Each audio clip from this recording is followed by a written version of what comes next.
Hello everyone, reporting today for Fun Robotics Network. I'm Abbas, and with me here is Team 2153, the Silver Wolves, representing Pennsylvania at our inaugural United States Governor's Cup.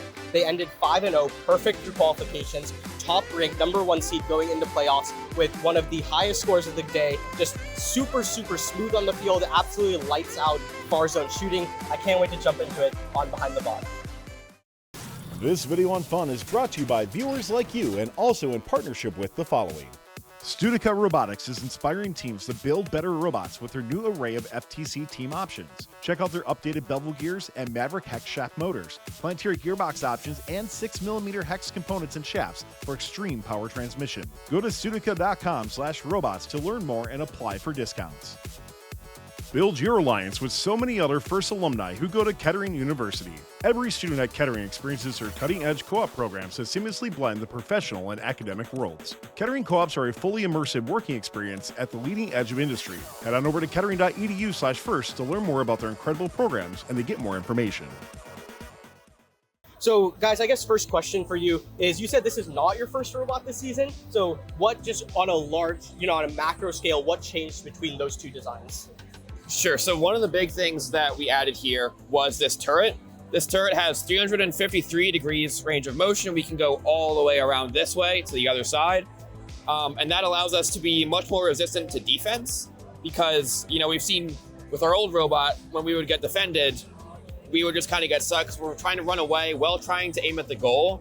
So that was really difficult for us. Totally, makes a ton of sense. We're gonna talk a bunch about that turret coming up, but I wanna start first with your intake and that kind of sequence. I think one thing that was very interesting to me is last season, I remember you guys exclusively focusing on the specimens, and this season it seems like you guys exclusively focused on that far zone. So you're very good all around the field, but you have that strength. So how have you designed your intake specifically to be good for that far zone? Yeah, so one of the big things about this intake is you see these wedges. They're a pretty common thing teams have this year. So that's like, if you're up against the wall, that'll sort of guide things into the intake. So that way, ideally, you can just come into the human player zone, come right back out. Yeah, as far as collecting from the human player zone during auto, those three artifacts are lined up kind of in the opposite direction of how your transfer is. Any special moves you have to do? Do the wedges help with that? How do you collect those reliably? Yeah, so if you see us in auto, we'll come into the human player zone and do a sort of like swooping motion in where we turn as we're moving. And then at the end of the move, the idea is that we are like flat against the wall and that we sort of trap the artifacts with these wedges. Perfect, that makes a ton of sense. Talking real quick about compression and stuff, how much compression are you running on your intake? Was it something you had to tune a bunch? Walk us through that. Sure, so on our first robot, we had the same shaft height, but we had the 2.25-inch anti-mark compliant wheels. And we since switched to the 48mm Go Build a Geckos because we didn't want as much compression. Oftentimes with our third ball, we would have two balls bouncing around in our transfer, and the third one, it would struggle a lot to get that through because we had so much compression on the intake. Awesome. So we have about 4.5mm of compression on that right now. On a 4.9-inch ball or on a 5-inch artifact? On, I believe it's a 5-inch. Okay, cool. So talking a little bit about motors, I see you guys have like 4 motors kind of in the back of your robot right here. Are those all your drive motors, or what are those exactly? Yeah, so all 4 of our drive motors, you can kind of see them there on the inside. We got 2 down low, and then we got 2 kind of higher up and a little bit farther back. Was that just so you have a bunch of open space on the inside? Why did you make that packaging decision? Yeah, so we just wanted to have a clear track for the balls to go through in the robot. So we just had to make sure the drive motors were out of the way because they're kind of long. Awesome. And is that 1 motor intake or 2 motor intake, 1 for the transfer? What are you running there? So we actually have this 1 motor controlling all 3 shafts here. We've got the intake wheels, and then we've got a stage of noodles, and then we have the boot wheels. Cool. Talking about your transfer, you guys were telling me before this that like one problem you had to solve is the dead zone in your transfer. You guys have done a great job solving it, so walk us through your solution for that. Sure, so part of our solution is actually this powered counter roller in here. It's these little boot wheels that help kick the ball up. That is 2 Axon Maxes geared on a 4-to-1 for an end speed of around 320 RPM. And that helps get the balls up more consistently. But our last resort is that flicker in there.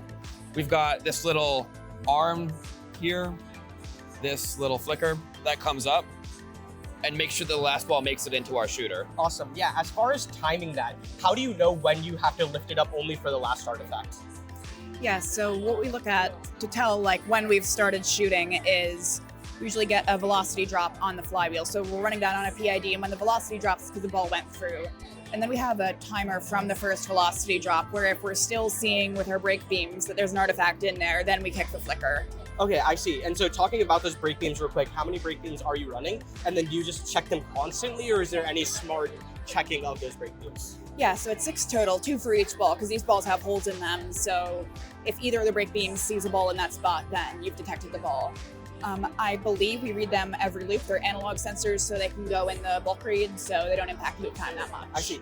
So you're using analog brake beams rather than digital brake beams? I believe so. Okay, and where did you guys get these brake beams from? They are analog, right? Adam. Yeah, Okay, I see. Now, talking a little bit about pathing, I think one thing you guys do really well in autonomous is, people say slow is smooth, smooth is fast. You're very, very smooth throughout that entire autonomous. Are you using a library? Is it all custom code? What's going on there? Yeah, so that's custom, and we built that up over the past couple years on the autonomous programmers. So it's basically a proportional control to point that we have going on. We use the pinpoint to know our position, which is great because it's really accurate localization.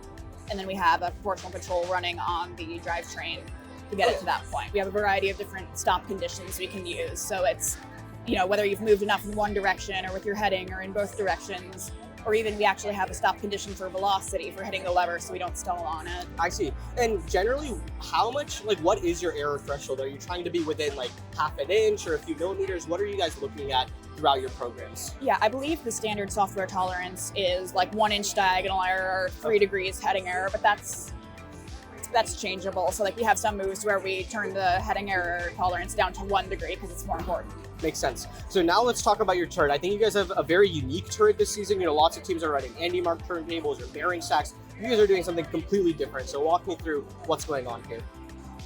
Sure. So our turret bearing itself is a dry bearing. It's an IGUS slewing ring. It's designed to run at up to about 100 RPM.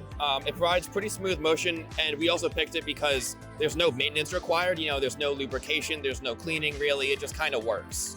I see. As far as cost goes, is that a sponsorship? Did you guys have purchased it? Would you recommend it for other teams?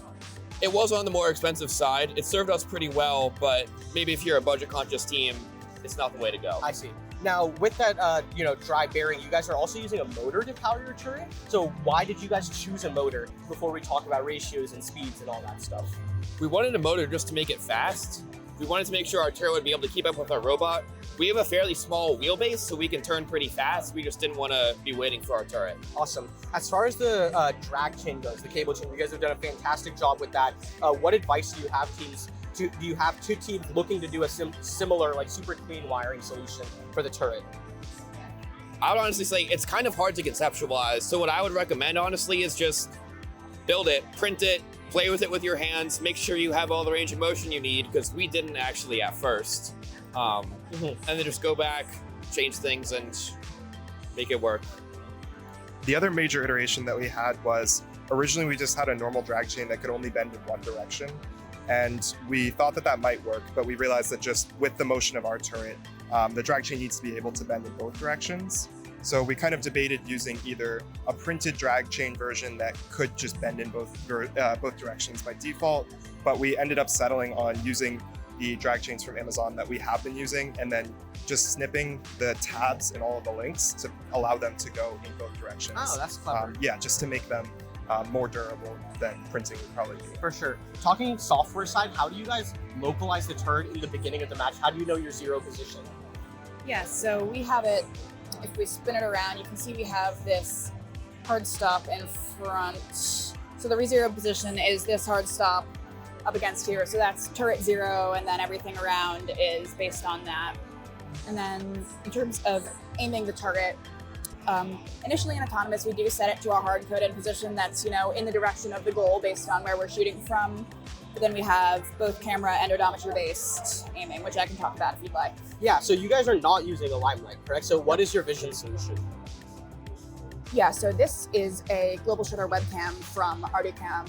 Global shutter means there's no motion blur, so you can see the April tag on the move, which is really important this year. And what we do with that is you get the April tag detection, and then we're using that to relocalize the turret. I see. Did you guys have to like train any algorithms in order to detect the April tag, or is that all like standard TensorFlow or OpenCV code? What do you use there? So April tag detection is built into the SDK. We did have to get a calibration for this camera, but there's instructions for that in like the FTC Docs website, and it wasn't that difficult. I see. Talking a little bit about your shooter now, you guys have a lot of weight, it looks like, on that shooter. Did you start with this? Did you have one plate and then you added the second and then the third? Walk me through that process that's going on with your shooter over here. So a few weeks ago, we basically had one weight on each side of the wheel, but we were getting really large velocity drops. So we just kind of realized, you know, we need to fix that. We need to have lower velocity drops. So we just added 6 more weights total to the flywheel. Awesome. Yeah, I mean, yeah, I guess it's good now. Are you guys running a 2-motor shooter or 1-motor shooter? We have 2 motors here. Okay. And did you ever try a 1-motor shooter, or was it just you were doing far zone so you needed that second motor? We never tried a 1-motor shooter. We kind of guessed from the start that you would want 2 motors just to make sure that your flywheel can pick back up speed pretty quickly. As far as the belting and the bearings, it's very, very smooth, you know, even though you are running this double belt situation. Did you guys do anything special? Any special bearings you bought? Like, what's going on there? No, I mean, the entire system is just your standard Gobilda Rex bearings, steel Rex shafts, just GG2 belts from Gobilda. Awesome. Yeah, I mean, it's simple, it works, that's fantastic. Yep. Talking a little bit about your uptake blocker over here, is that what this is? Anything special going on with that servo? Any considerations for packaging you had to do, or did it just kind of fit right there? It basically just fit there. That was one of the learnings from our past robot. You don't want balls accidentally getting into your flywheel. And with this many weights, you know, you could say you should reverse the flywheel so that balls don't get in there, but we wanted to reduce our power draw by not requiring that gigantic change in direction of the flywheel. So we wanted a blocker instead. For sure. Now, you know, kind of looking at like the match as a whole, game strategy is something I think you guys do well season after season. What's the main game strategy here? You know, you're going into playoffs at the inaugural Governor's Cup. What insight can you give to teams who are looking to perform at a level like yours? Sure. So I think the main thing for us is just figuring out what is holding us up in our cycle time. So, for example, if we are spinning down the flywheel between cycles and then that takes a while to spin back up, then trying to minimize that would be the main thing for us. So for example, when we're doing far zone, we just keep the flywheel spun up all the time. So we have a toggle for that. So just analyzing what's holding you up and focusing on scoring as many points as you can. And also one of the big changes that we made was intaking from the opposing secret tunnel zone. So opening your gate and then intaking from that secret tunnel zone. I think we were a little bit hesitant to do it at first, especially like in the scrimmage and first qualifier. But we realized that like it is important to not get caught if you can, but it is a minor penalty when you get caught, and you get more points back from scoring those artifacts, even just the artifacts from that one instance of intaking from it. But also you're probably going to be scoring more artifacts total if you're intaking from the secret tunnel zone. So it's usually worth getting a penalty every so often if you're able to, in general, score more. So avoid the penalty if you can, but don't be too scared to go in there if you think it'll help you score. For sure. Yeah, I mean, Silver Wolves, I think the last thing we have to talk about is the park, Endgame park. You guys have something special going on there. So we'll get the robot on the floor while you guys talk through it, and then we'd love to take a look at it too. Sure. So for the park, we've got 4 high-tech HLS 12 linear servos. Each has about 5.2 kilograms of thrust.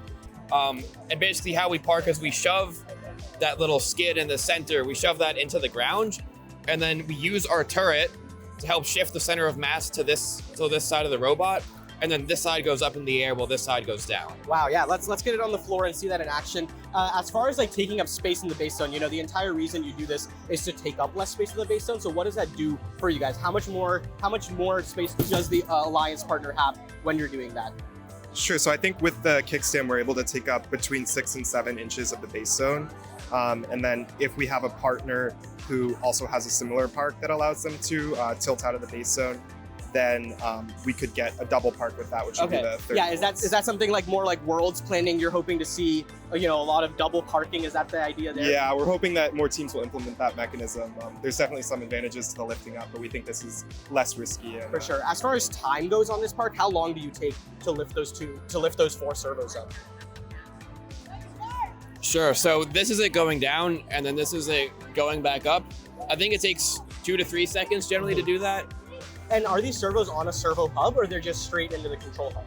they're all on a Kubota servo power injector. Okay, awesome. Yeah, that makes a ton of sense. Servo Wolves, thank you guys so much. I mean, just season after season, very competitive, very analytical in your match strategy, and it's obviously pays off super well. I mean, deep runs at Worlds last year, Governor's Cup now, you have states coming up, all these fantastic competitions. So, reporting for Fun Robotics Network, I'm Ab Haas, this is Team 2153, the Silver Wolves from Pennsylvania. Thank you. Thanks for watching. Don't forget to like, subscribe, and click the bell to stay up to date on future fun videos.